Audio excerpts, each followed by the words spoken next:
Pour la première fois dans l'histoire de l'architecture, des architectes sont confrontés à la réalisation de constructions en série d'une ampleur gigantesque, avec un programme identique, enterrer dignement les soldats morts pendant la guerre. Ces milliers de cimetières, ces milliers de gestes répétitifs, et pourtant à chaque fois uniques, constituent une œuvre majeure développée sur un quart de siècle. En dépit de leur uniformité, telles les armées et leur uniforme, les cimetières diffèrent dans leur forme et leur mise en œuvre en fonction d'un langage architectural propre, déployé par chaque nation. Ces espaces funéraires nouveaux illustrent à la fois la mort de masse, par leur ampleur, et la mort individuelle, car chacune des tombes est distincte.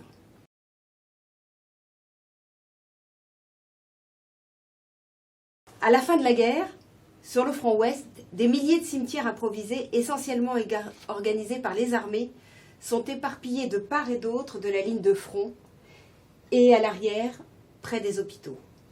Les travaux s'organisent rapidement. L'ampleur de ces chantiers de construction funéraire a constitué une œuvre sans précédent par rapport aux ouvrages qui avaient été conçus à l'issue des conflits précédents. Au gigantisme de la guerre et des sacrifices humains a correspondu le gigantisme des programmes de cimetières. L'art funéraire a changé d'époque, comme la guerre totale avait fait basculer l'humanité dans une ère complètement nouvelle. Il a fallu œuvrer avec un souci d'efficacité, de rapidité et d'économie pour créer des lieux permettant d'ensevelir des milliers de dépouilles et appropriés à accueillir les familles endeuillées et les pèlerins dans un premier temps. Il s'agissait également d'accueillir une nouvelle forme de tourisme, centrée sur la visite des champs de bataille facilitée par la publication de guides dès 1917 et l'apparition d'agences commerciales spécialisées.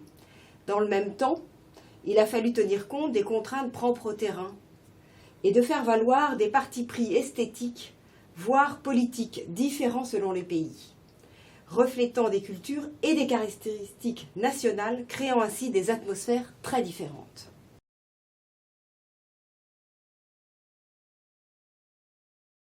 Rendement, productivité, organisation du travail, c'est l'ère de la production de masse et de la standardisation. La rationalisation des formes, des coûts et des temps de production a entraîné une normalisation des cimetières de guerre, quelle que fût leur nationalité. L'utilisation des techniques industrielles de construction a permis l'exercice renouvelé, à très grande échelle, d'un modèle de construction donné. Cette rationalisation dans la construction est visible dans les cimetières français plus encore qu'ailleurs. L'administration militaire française ayant fait prévaloir une approche administrative d'efficacité par rapport à toute autre considération. La standardisation s'est imposée pour des raisons pratiques, économiques, de rapidité d'exécution et en raison de la dimension des réalisations. Elle a aussi été choisie en pensant à l'avenir, afin d'optimiser les dépenses d'entretien des emblèmes, comme de la végétation, très réduite en général. En même temps, les monuments aux morts, industrialisés également, étaient proposés aux communes sur catalogue. Ce sont les mêmes impératifs d'efficacité et de rationalisation qui ont rapidement conduit à de nombreux regroupements de cimetières, laissant à l'abandon de petits cimetières construits sur site, une fois les corps exhumés. C'est le cas des cimetières allemands, de la Tête des Faux, dans le Haut-Rhin, aménagés dans les premiers mois de la guerre, où subsistent des stèles ouvragées et rongées par les lichens. Dans ces vastes cimetières, a fortiori dans les nécropoles rassemblant des centaines, voire des milliers de tombes, les économies d'échelle ont joué à plein. Les très grands cimetières américains, qui résultent du regroupement de plusieurs dizaines de cimetières, développent une image répétée d'alignement qui semble infinie de croix blanches. Les Britanniques, eux, ont privilégié une approche différente, celle de conserver les tombes d'origine, freinant ainsi les exhumations et réinhumations, et par voie de conséquence les rapatriements. Il en résulte de très nombreux cimetières relativement petits qui parsèment les campagnes du Nord-Pas-de-Calais et de la Somme. Ce principe symbolise le respect dû au corps du combattant, qui veut qu'on ne le déplace ni qu'on l'exhume. Le soldat britannique est enterré au plus près du lieu où il est tombé. Certains corps n'ont jamais été déplacés et les tombes sont toujours celles d'origine. les regroupements s'organisant autour pour constituer, in fine, un cimetière.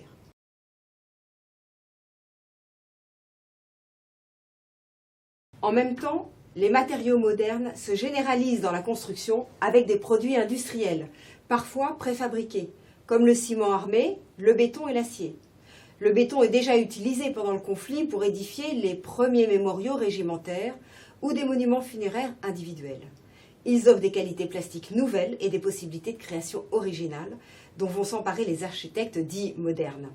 Le concours très fréquent au béton, en particulier pour la construction de nécropoles françaises, permit aux architectes et aux maîtres d'œuvre de développer une architecture de volume simple, facile à mettre en œuvre et à reproduire, et au total moins coûteuse. Les réalisations françaises s'inscrivent dans la démarche de l'architecte bâtisseur Auguste Perret, mort en 1954, concilier l'architecture classique et académique avec des techniques modernes. En 1913 déjà, il innove en construction avec son frère le théâtre des Champs-Élysées à Paris.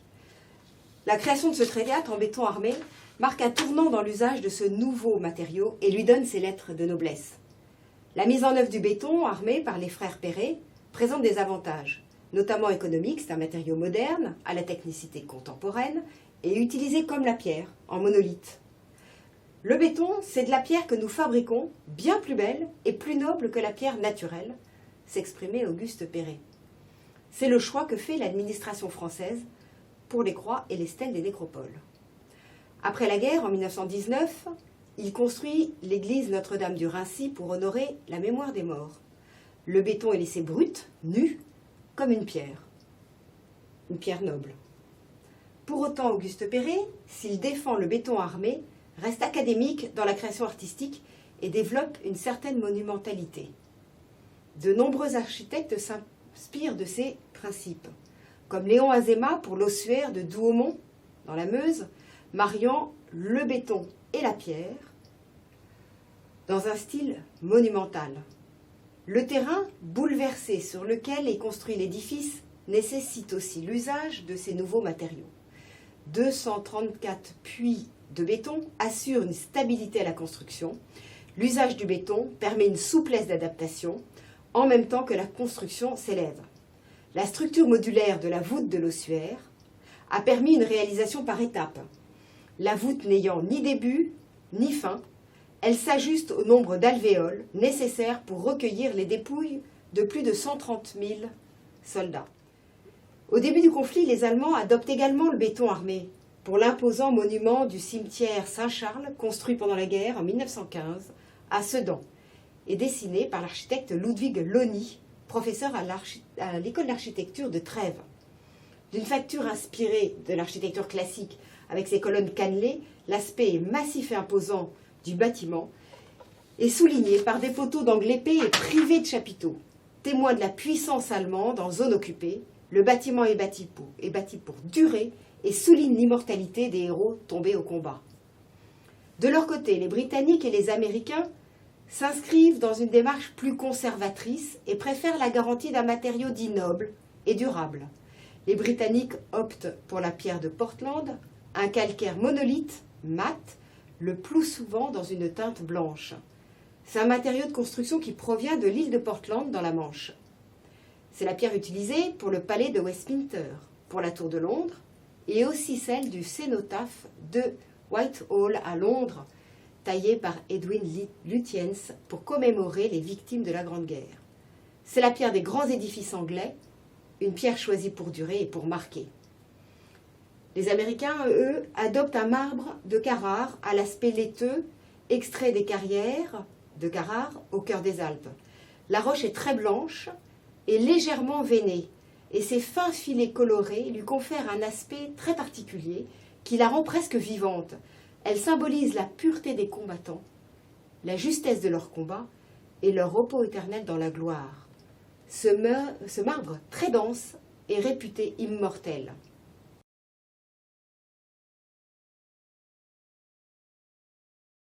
Tous les gouvernements ont partagé une même volonté de mettre sur un pied d'égalité l'ensemble de ceux qui ont combattu et sont morts sous un même drapeau. Les maîtres d'œuvre ont eu le souci d'affirmer cette forme d'égalité entre les morts, par-delà les grades, les origines géographiques ou sociales. Les soldats originaires des colonies, par exemple, ou des nations de l'Empire britannique, et aussi des religions, les chrétiens, les juifs, les musulmans, les bouddhistes, les animistes et les sans religion. Ainsi, le général de division Serret, mort des suites de ses blessures le 6 janvier 1916, repose dans un cimetière français, celui de Moche, dans le Haut-Rhin, sans que rien ne distingue sa tombe des autres. Même croix latine blanche, même plaque d'identification clouée. L'uniformisation des emblèmes participe à l'expression d'égalité de traitement entre les soldats, mais aussi avec les unités de travailleurs qui les soutiennent, souvent issus des pays de l'Empire britannique et des colonies françaises, travailleurs indiens, africains, notamment du Sud, égyptiens, antillais. Face aux besoins croissants de la main-d'œuvre, l'armée britannique forme le Chinese Labour Corps, un corps de travailleurs chinois non combattants. Près de 2000 d'entre eux ont succombé, bien souvent atteints de maladies, et sont considérés comme morts au combat. Les stèles sont classiques, de la même forme que les stèles de l'Imperial War Grave Commission, et dans la même pierre de Portland. Elles sont doublement gravées en anglais et en caractère chinois. Outre le cimetière chinois de Noyelles-sur-Mer, les morts de cette unité sont enterrés dans de nombreux cimetières, en Belgique ou en France. Bien plus, il arrive que des civils, y compris de très rares femmes, bénéficient d'une tombe au même titre que les soldats. Dans ce même système de Moche, repose une femme, une religieuse, sœur Ignace, non combattante, mais morte de fait de guerre et décédée en 1916, à côté des soldats. Même croix, même plaque d'identification. Honneur exceptionnel pour une femme dans un cimetière français. Les Américains ont accordé cet honneur à toutes les femmes, souvent infirmières ou travaillant pour la Croix-Rouge, mortes de fait de guerre. Elles reposent au milieu des soldats. Seuls leurs prénoms, gravés dans le marbre des croix blanches, permettent de distinguer leur sexe. Dans le cimetière militaire allemand de Morhange est aménagé un carré de tombes civiles des femmes volontaires de la Croix-Rouge. Mais aussi des civils morts pendant l'annexion de la Lorraine sont enterrés près des soldats. Cette uniformisation, qui n'interdit évidemment pas l'existence de signes religieux différents de la croix chrétienne, évite la surenchère de croix et mémoriaux érigés individuellement, inévitablement hétérogènes, qui auraient occulté le caractère militaire de ces cimetières, mais auraient également mis en évidence une distinction sociale entre les mémoriaux sophistiqués et coûteux et d'autres plus modestes. Adoptée par tous comme une sorte de convention fondamentale, cette normalisation participe à l'identité architecturale de ces lieux. On retrouve cette égalité dans la mort dans les cimetières mixtes qui comptent plusieurs nationalités, belligérantes et alliées, sans distinction notable. Les Allemands ont construit les premiers cimetières mixtes dès le début du conflit, comme le cimetière de Saint-Quentin ou celui d'Assevant en 1916, qui compte essentiellement des tombes françaises et allemandes, mais aussi des tombes britanniques et belges, russes et roumaines. C'est le cas également à Étaples, dans le Pas-de-Calais, où le cimetière britannique compte un carré de tombes allemandes, et aussi des tombes de soldats indiens, canadiens, néo-zélandais, de soldats belges, et la tombe d'un travailleur chinois. On observe aussi un carré de Nursing Sisters, d'infirmières, tuées en mission ou décédées des suites de maladies contractées pendant leur service, comme la grippe espagnole. Leurs stèles sont strictement identiques à celles des soldats, hormis l'absence d'un emblème de régiment.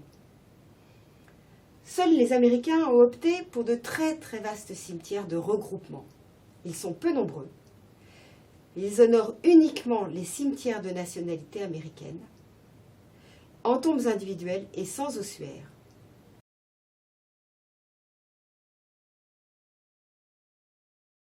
Les cimetières allemands, sous tutelle administrative française jusqu'en 1966, étaient plantés de croix de bois noircies car trempées dans le bitume pour les rendre imputrescibles. Pour leur aménagement définitif, les Allemands ont retenu le granit, parfois la pierre, pour les croix. Mais c'est la fonte qui reste le matériau le plus employé et uniquement au profit des cimetières de la Grande Guerre. Largement répandues, les fines croix de fonte non polies et à l'aspect irrégulier rappellent celui des croix de bois d'origine. Même teinte, même aspérité, même visuel, le maître d'œuvre a conservé une esthétique identique. A l'inverse, le choix des croix pour les cimetières français, allemands et américains est l'expression d'une forte identité religieuse. La religion chrétienne étant dominante chez les soldats engagés, la croix est facilement approuvée. L'expression de l'appartenance à une autre religion ou le choix de l'athéisme, de la libre pensée, est également reconnu. Stèles musulmanes, étoiles de David, stèles neutres sont choisies par les familles françaises. Chacun des cimetières, à travers la symbolique et la perception de l'espace, rappelle aux visiteurs le côté sacré de ces lieux. Ce sont des lieux apaisés, qui ne parlent pas directement de la violence ni du désastre de la guerre.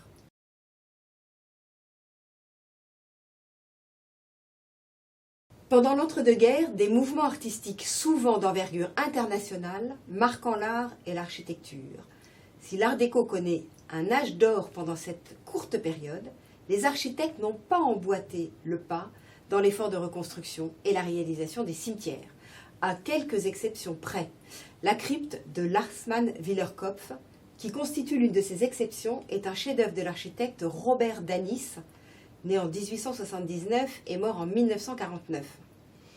Cet architecte, formé à l'école de Chaillot, est nommé architecte des bâtiments civils du château de Versailles et du Trianon en 1913. À partir de 1920, nommé directeur de l'architecture en Alsace-Lorraine, il s'investit dans la reconstruction. Pour commémorer les combats de Larsmann-Wielerkopf, Robert Danis travaille à un projet de crypte, recouverte d'une vaste terrasse point de vue pour abriter les restes de près de 12 000 soldats inconnus. Il le présente à l'exposition des arts décoratifs en 1925. Entièrement en béton, il introduit dans le dosage du porphyre, une roche volcanique trouvée sur les lieux. Les archanges aux ailes déployées du sculpteur Antoine Bourdelle, 1861 et mort en 1929, encadrent la lourde grille d'entrée. Gardiens du temple, ces deux bronzes de toute hauteur sont adossés au bâtiment et montent la garde, les mains sur le pommeau de leur gigantesque épée.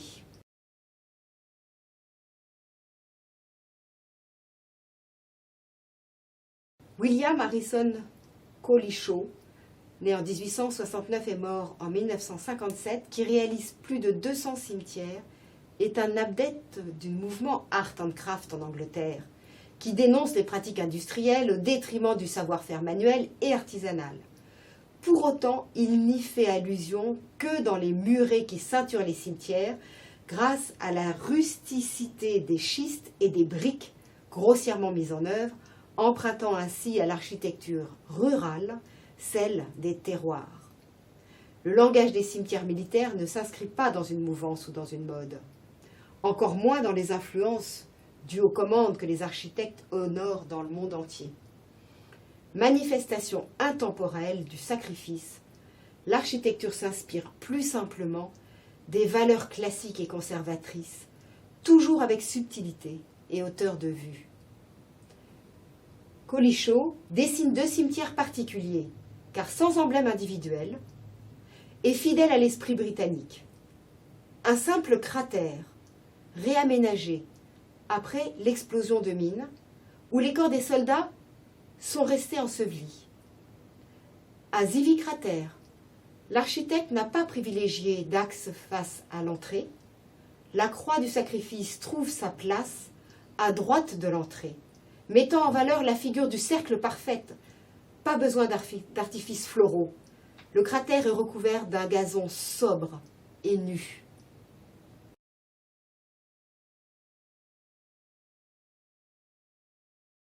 Le monument du cimetière allemand de Saint-Quentin s'accorde aussi sur les valeurs antiques de l'architecture. Valeurs estimées sûres. Construit à la demande de l'empereur Guillaume II, ce dernier confie au peintre-sculpteur Wilhelm von Schneider, né en 1866 et mort en 1942, sa réalisation. Artiste reconnu, il honore de nombreuses commandes publiques jusqu'à la chute de l'Empire. Le monument est une réplique d'un temple grec, avec ses 4 colonnes cannelées, ses chapiteaux doriques supportant un fronton. Devant, les 2 élégants hoplites grecs, tout en bronze, veillent sur les tombes et honorent les morts avec des couronnes de laurier à la main. Les statues émanent de la fonderie de bronze de Lohrhammer dans le Brandebourg, célèbre pour la qualité de ses fabrications et son importante production de cloches depuis le XVIIIe siècle. La grande pierre dressée dans le cimetière de Sainte-Marie-aux-Mines provient d'un cimetière provisoire établi pendant le conflit. Elle est sculptée dans une seule roche, un grès rose des Vosges, et se compose d'un empilement de galets sommairement taillés. Au sommet, la croix de fer. Le monument de l'ancien cimetière de Baurenstahl au Rhôde est également un empilement de pierres, pyramidal cette fois, simplement assemblé et surmonté d'une pierre sphérique. Dans le cimetière de Neuville-Saint-Vaast, le monument au 104e régiment d'infanterie, qui reprend les premières phrases du célèbre poème de Ludwig Uhland, Der gute Kamerad, j'avais un camarade, présente un travail de la matière assez similaire, toujours dans une forme pyramidale.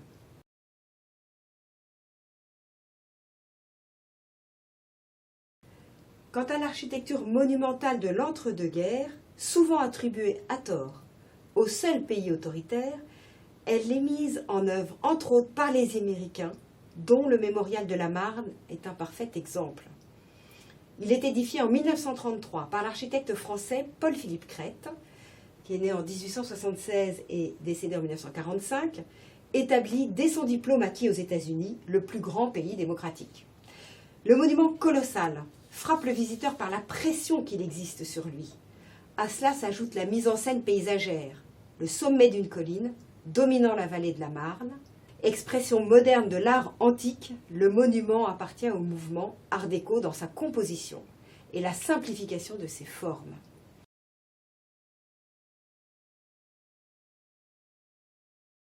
Bon nombre de monuments érigés dans les cimetières témoignent d'une étroite collaboration entre les architectes et les artistes pour être l'essentiel des sculpteurs.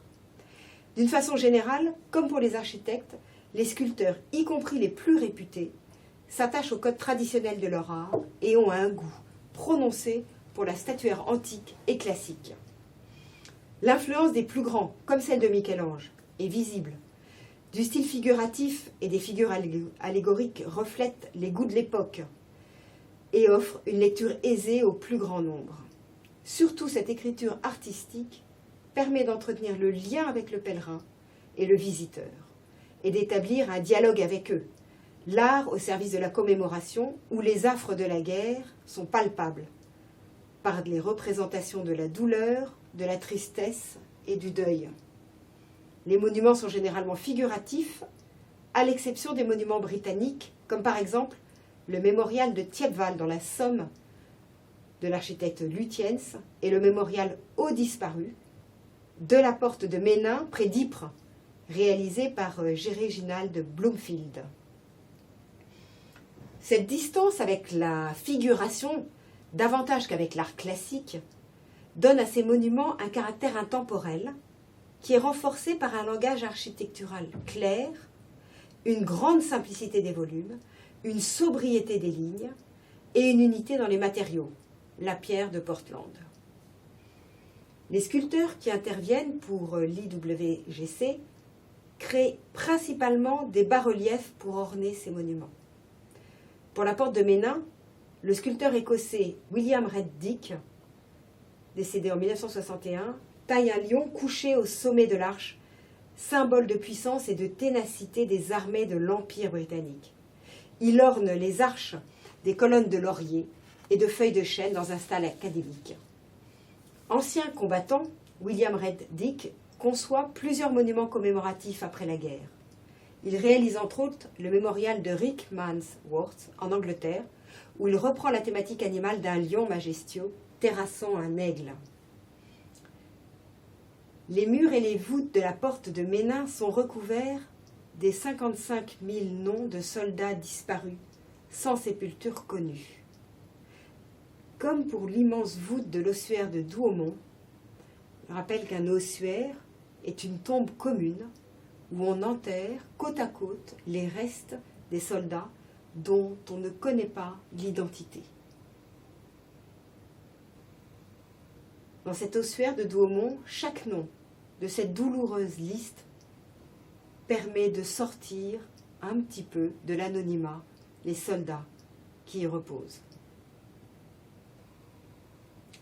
Lord Herbert Plumer, commandant de la 2e armée britannique pendant la Grande Guerre, écrivait « They are not missing, they are here ». Ils ne sont pas disparus, ils sont ici. Depuis l'inauguration en 1927, le monument n'est pas figé, car des noms continuent d'être effacés lorsqu'un soldat est identifié ou que sa tombe est connue. A l'inverse, les monuments des dominions de l'Empire britannique sont figuratifs. À Vimy, le sculpteur canadien Walter Seymour Hallward, qui est né en 1876 et décédé en 1955, érige 2 immenses pylônes symétriques en pierre calcaire de Trau, extraites des carrières de l'ancienne Yougoslavie. Sur ces pylônes, de part et d'autre, dans une composition travaillée, des personnages expriment par leur expression, leur attitude et leur regard, à la fois l'angoisse de la guerre, la tristesse de la mort des enfants du pays. Les personnages masculins et quelques figures féminines présentent des corps un peu décharnés, des muscles saillants, mais il s'en dégage une puissance et une force qui font penser au marbre d'Auguste Rodin et aux allégories féminines d'Aristide Maillol, notamment celle du monument aux morts de la ville de Céret, dans les Pyrénées. Dans les nécropoles françaises, les artistes sont souvent choisis parmi les artistes locaux dont la réputation reste régionale, sauf quelques exceptions notables, comme pour la crypte du monument national du Hartmann-Wielerkopf. Grand nom de la sculpture française, Émile-Antoine Bourdelle a travaillé pendant une 15aine d'années avec Auguste Rodin. Puis il se rapproche peu à peu de la sculpture antique. Il collabore avec l'architecte Auguste Perret pour la décoration intérieure du théâtre des Champs-Élysées, puis après la guerre pour la réalisation d'un bas-relief au-dessus de la porte d'entrée de l'église Notre-Dame du Raincy, représentant une Pietà. Il est l'ami de l'architecte Robert Dany, qui lui demande de participer à la décoration de la crypte dans un style art déco. Outre les monumentaux archanges de l'entrée, il moule, dans le même béton que le bâtiment, une Vierge à l'enfant qui trouve sa place au-dessus de l'autel catholique. Cette statue monolithe, au contour lisse, reprend les formes et les volumes d'une Vierge à l'enfant monumentale qu'il réalise en 1923 sur le rocher de Leistein, en Alsace, en réponse au vœu du maire de la commune de Nienebroek, Joseph Vogt, pour remercier Dieu d'avoir préservé la vallée de la Masevaux et ses usines pendant la Grande Guerre. À Fleury-devant-Douaumont, le sculpteur animalier René Paris représente la bravoure des soldats français par un lion couché à la limite de l'expiration. Il est blessé, exténué, à terre, mais il tient encore. Une autre lecture y voit l'artiste représentant le lion bavarois agonisant en signe de sa défaite, parvenu au point extrême de sa conquête. Dans la Marne, une association d'anciens combattants fait appel à un sculpteur renommé pour la construction de l'ossuaire national de Navarin, appelé aux morts des armées de Champagne, qui est une crypte sans nécropole. C'est-à-dire qu'il n'y a pas de corps. Maxime Real del Sarte est un ancien combattant, il est mutilé de guerre, auteur de nombreux monuments aux morts. C'est aux Éparges qu'il a perdu un bras, et donc il dirige une équipe de praticiens qui exécutent ses maquettes sous ses ordres. Ce mausolée de forme pyramidale est surmonté d'un groupe de 3 soldats en pleine action de combat. Ces soldats ne sont pas des inconnus. L'artiste leur donne les traits, pour le premier de son propre frère, disparu sur le chemin des dames, pour le personnage central, les traits du général Gouraud, et pour celui de droite, ceux de Quentin Roosevelt, le fils du président, dont l'avion a été abattu le 18 juillet 1918 au-dessus des lignes allemandes. Les fantômes de Paul Landowski s'inscrivent dans cette démarche. Le groupe sculpté en granit rose sur la butte de Chalmont dans l'Aisne domine l'emplacement même des combats. les 7 fantômes, yeux clos, semblent descendre, soldats épuisés, hagards, à moitié morts. Les 4 terrasses de la butte symbolisant le nombre des années de guerre. Paul Landowski s'investit beaucoup dans la création de monuments aux morts, comme dans les décorations des églises de leur construction. Dans une autre mesure, le mémorial américain de la Marne de l'architecte Paul-Philippe Crête profite de sa position dominante sur la côte 204 à Château-Thierry pour affirmer le caractère puissant de cette architecture monumentale. Pour autant, dans les cimetières américains, les architectes et les sculpteurs cultivent le souci du détail. Cette maîtrise se lit parfaitement et particulièrement dans le cimetière de Saint-Mihiel, œuvre de l'architecte new-yorkais Thomas Harlan Ellet.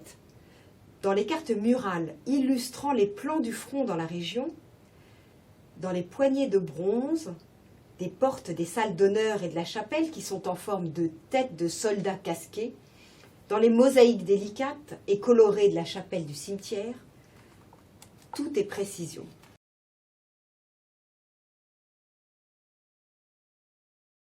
Comme pour toute œuvre architecturale, les paysages et les terrains ont représenté une contrainte et une opportunité pour les maîtres d'œuvre qui en ont tiré parti de manière souvent remarquable, en sachant créer, comme au cimetière allemand de Saint-Marie-aux-Mines, traversé par un petit torrent de montagne, un cadre bucolique propice au recueillement et à la promenade. Les maîtres d'œuvre allemands ont recherché la communion avec la nature et ont choisi de fondre leur cimetière dans leur environnement. La volonté des Britanniques, au contraire, est de créer de toutes pièces l'atmosphère des jardins anglais, quel que soit l'emplacement géographique, et l'environnemental des cimetières. Le gazon est toujours impeccable et apaisant. Les fleurs bariolées, comme celles des cottages, notes de couleur et de vie. Cette volonté du jardin retrouvé repose sur l'étroite collaboration des architectes et des jardiniers. Quels que soient les choix retenus, les cimetières entretiennent un lien avec leur environnement immédiat et dans une autre mesure avec le paysage lointain. La dimension et la configuration des parcelles et des terrains, ainsi que leur topographie, varient dans des proportions importantes. Les terrains sont parfois très vastes, comme pour les cimetières américains, parfois exigus, comme pour nombre de cimetières allemands, les terrains ayant été concédés par la France après 1966. D'autres se situent dans l'immensité d'une plaine comme dans le Nord ou en Champagne, ou au contraire accrochés au flanc de la montagne comme dans le Haut-Rhin, ou encore perdus dans la forêt vosgienne comme la nécropole de Carrefour-du-Chêne. Dans le cas des Britanniques, le choix a été de construire les cimetières au plus près des lieux de combat et de ne pas engager de regroupement, comme le firent les Français et les Allemands, ce qui conduit encore aujourd'hui à un très grand nombre de petits cimetières disséminés en plein champ dans les vastes plaines de Flandre, d'Artois ou de Picardie, où toute trace visible des combats a aujourd'hui pratiquement disparu. Les concepteurs ont su tenir compte de l'inscription des cimetières, non seulement dans l'environnement proche, comme on le voit particulièrement dans le petit cimetière britannique de Troued, dans le plat pays, mais aussi dans le paysage lointain. C'est le cas face à des sites naturels remarquables, comme celui de la baie de la Canche, qui surplombe le cimetière d'Étable. De même pour le cimetière franco-allemand Le Donon, dans le Haut-Rhin.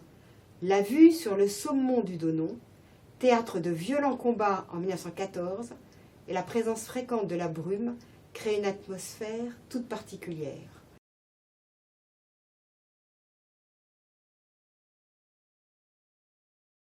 L'aménagement des cimetières dans les années d'après-guerre a été fait sur des terrains gardant les traces des combats, donc des terrains très accidentés. Pilonnés, privés de végétation et de forêt, et bien sûr de terres cultivées.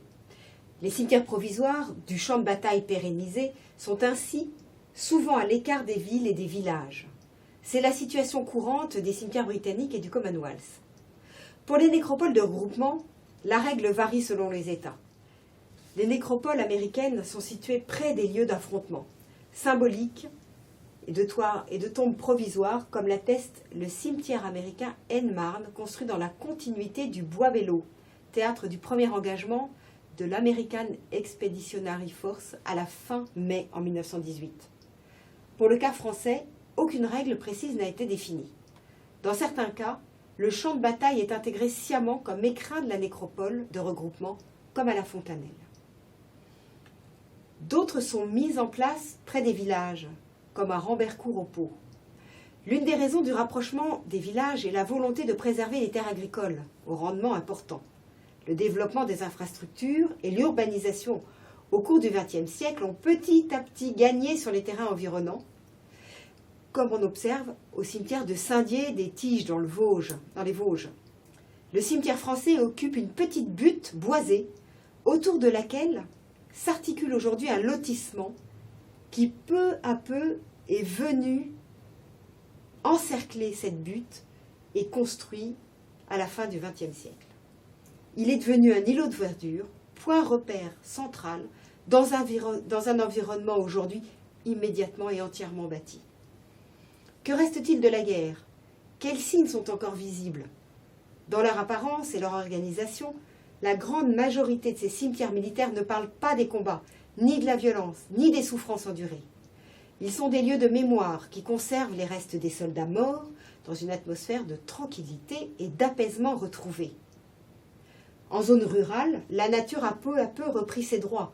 Les arbres ont repoussé, les terres ont été remises en culture et les cimetières militaires s'inscrivent à présent dans un environnement immédiat, profondément transformé comme le paysage plus lointain. Bon nombre de cimetières britanniques qui parsèment la campagne picarde et celle du Nord-Pas-de-Calais sont autant d'îlots posés au milieu des champs où les traces de la guerre ont été gommées, comme les cimetières de Doutkerner, de Troued ou celui de Bolencourt à Ligny-Thillois. Leur implantation suit la ligne de front aujourd'hui invisible. En revanche, leur proximité géographique et leur densité par endroits sont la preuve de la dureté et de la permanence des combats, comme en témoigne leur nombre autour de faubourgs d'Arras et d'Ypres.